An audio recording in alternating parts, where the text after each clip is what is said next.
From the station that made country music famous, 650 AM WSM, this is a Coffee, Country, and Cody podcast.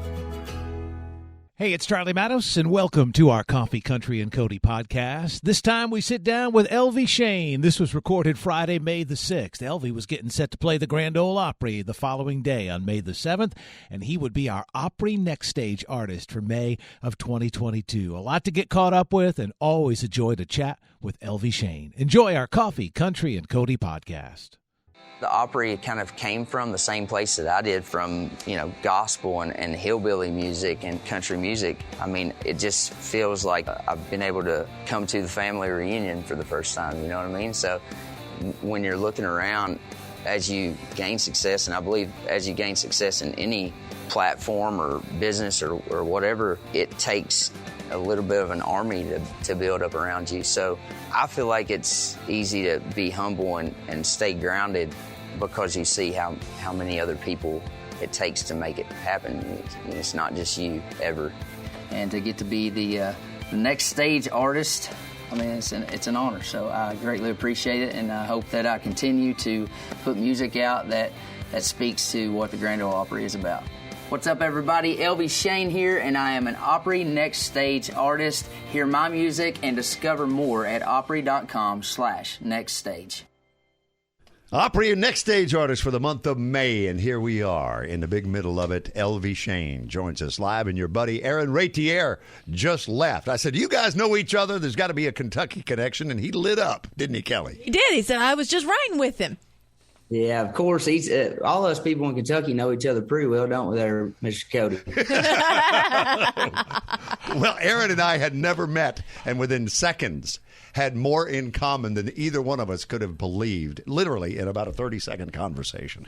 But congratulations on your Opry NextStage status this month. We're very proud of you and proud for you, buddy. Man, that's pretty cool. That's big things for a little old hillbilly like me, you know what I mean? That's pretty cool. I told him the other day, they asked me what it meant, and, just for the Opry to have been so important to keeping country music alive for so many years. I just got done reading Johnny Cash's autobiography, and he talked a lot about the Opry and the hee-haw and all that stuff, and this stuff's been around for a long time. To be a part of it means the world to me, so thank you guys. Man, things have been just on fire for you, and I know that this has been a long time coming. For people that weren't familiar with the grind that you put in before, it looks like overnight success, but how many years in the making has it been, Elvie? Well, I'll be 34 here in just a couple weeks. I've been singing since I can remember. Mom says I was born on a Sunday, and the following Sunday she had me wrapped tightly beside a hymnal. So I've been singing since I could make noise, I reckon. And that was at the Walnut Grove Missionary Baptist Church, Caneyville, Kentucky, if I remember correctly. That's right, man. Every Sunday, Wednesday night, and third Saturday of the month. For the visiting preachers coming in on the third Saturday? Yeah, that's exactly what it was. Yep. Baptist kid. What it's about. Yeah. We all have a history, don't we? If you're Baptist, we have a shared history. One of the things I was most proud of was a quote that you said, these days when I'm on stage, I feel like I'm doing what I'm supposed to be doing. And not everybody wakes up every day feeling, whether it's in the music business or life in general, doing what they were called to do. Yeah, man, I feel very blessed and privileged to be able to get up on the stage and do something that I've dreamt about my entire life, and to be able to tell stories, that my personal stories that relate to so many folks like me. I was telling somebody the other day, being relatable isn't really all that hard if you think about it, because none of us are really all that special. There's a lot of people just like us out there. So if you just tell your story, you're bound to relate to somebody, That's a good way to put it. I just saw something. Your dad has a saying about Eric Church. You want to tell us about that saying? I was telling Driver Williams this here a while back. Driver, writer and plays guitar for Eric. And Dad says Eric's like a bologna sandwich. When you're hungry and you can't find nothing else to eat, you can always eat a bologna sandwich and it's going to be good. And that's what Eric Church is to music for my pops. And from somebody that ate bologna sandwiches growing up, that's high praise right there. Does Eric know that quote is out there? I don't know, Lord. I haven't told him myself. I will if I ever run into him. He'd probably get a kick out of it. I think If he met that, he'd really get a kick out of it. he'd have merch with that on there in no time at all. Bologna sandwich. I just want 10%. I just want 10%. Yes. So let's go back to the night you debuted at the Grand Ole Opry. My Boy was doing things for you on the charts and in your life that you could only have dreamt. I got to believe, Elvie. Yeah, still to this day, man, I'm still running into people every now and then that are hearing it for the first time. And that song is just, that's, like I said, my story. And I went out singing that song for so long and just watched it turn into everybody else's song over the years. So to be able to start with that song, and it means so much to me and my family, and turn around and mean so much to a multitude of people, it's a pretty awesome thing. You have Backslider that's out, and I know you've been collecting songs for the next album, but that first album that you get to put out, that one is the one that you've worked your whole life for. So is it easier or a little bit harder to think about what's coming next? Whew, man, it's hard. I was watching Toby Keith talk about this. I went to the Country Music Songwriters Hall of Fame gala here a while back, and he was talking about he had his whole life to write the first record. What in the world was he going to do for the next one? But, right.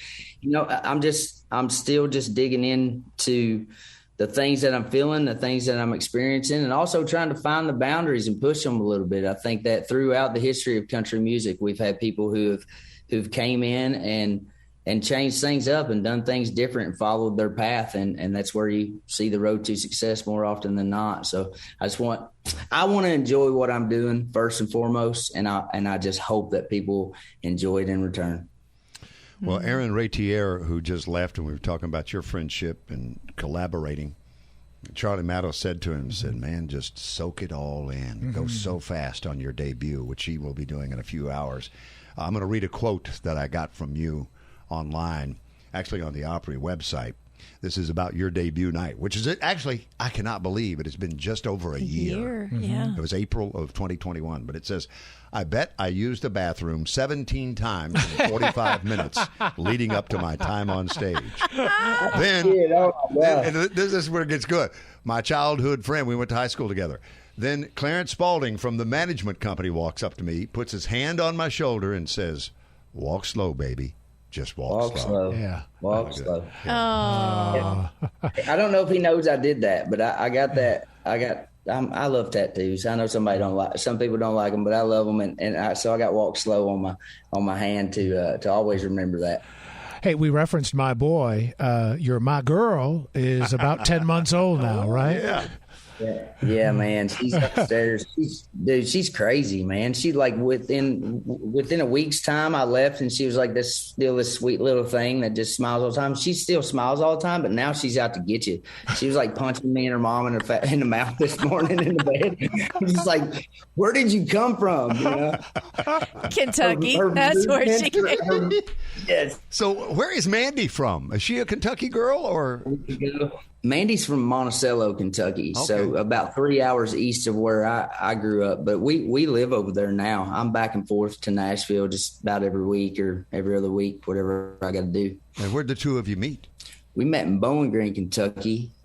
We had both been going to Western Kentucky University, but couldn't figure out what we wanted to be when we grew up. So we decided to go back to her hometown, have a fresh start. And I love it over there. It's beautiful country and good people, good, hardworking, blue collar people, the ones I'm used to being around. So.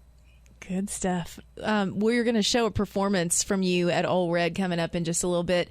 Tell us about being there and playing at Ole Red, because that is, I think, one of the most fun stages. Like the Opry is hallowed stage, the Ryman, that is, special ground. You get in Ole Red and it's like, all right, we're here to have a good time.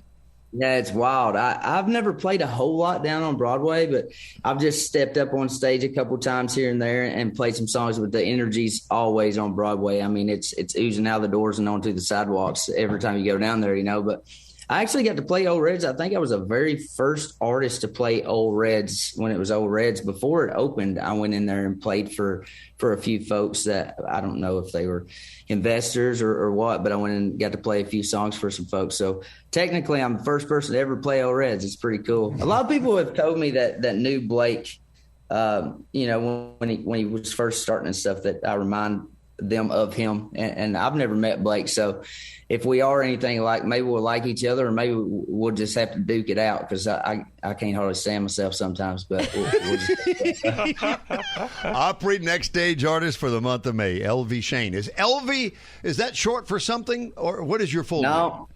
No, it's my name, Elvie. I was born and given that name by my mom and daddy. I can't take no credit for it, but yeah, it's named after my great grandfather, Elvie Payton. Huh, how about that? Now we know the story. Well, we're going to close with Miles' Take. It's an exclusive Opry NextStage performance. Kelly mentioned it, acoustic performance from Ole Red. Thank you so much. You're at the Opry. You're playing the Opry tomorrow night as the Opry NextStage Artist for the month of May 2022, Elvie Shane. Congratulations. Hey, thank y'all for sharing Miles. That's my favorite song on the record. It means the world to me. Thank you so much. Well, here we go. Yes, sir. 6:50 a.m. WSM, Circle Television. Elvie Shane plays here.